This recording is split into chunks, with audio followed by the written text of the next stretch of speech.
বিশ্বর মধ্যে প্রথমে অ্যানিমেটেড ফিল্ম কারা বানাইছিল।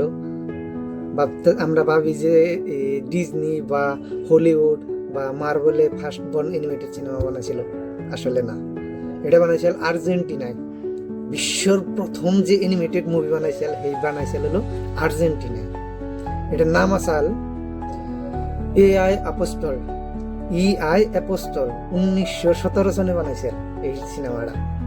কত সন আগে বানাইছিল অ্যানিমেটেড মুভিটা, ভাবছেন কি?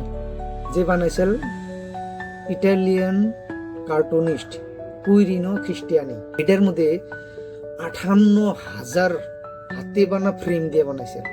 এখন ডিজিটাল দিয়ে এআই দিয়ে বানায়, আগে হাতে বানান ফ্রেম দিয়ে বানাইছিল 58,000। আর সিনেমাটা আসল রাজনৈতিক, হেসুমকার প্রেসিডেন্ট যে আসল তার বিষয় নিয়ে রাজনৈতিক সিনেমাটা আসল। স্যাড নিউজটা হলো এই সিনেমার কপি এখন নাই, কারণ আগুন লাগসাল, আগুন লাগে সব কপি পুড়ে গেছে না। সম্পূর্ণ কপিটা এখন পাইবেন না, কোনো হানেই দেখা পারবেন না।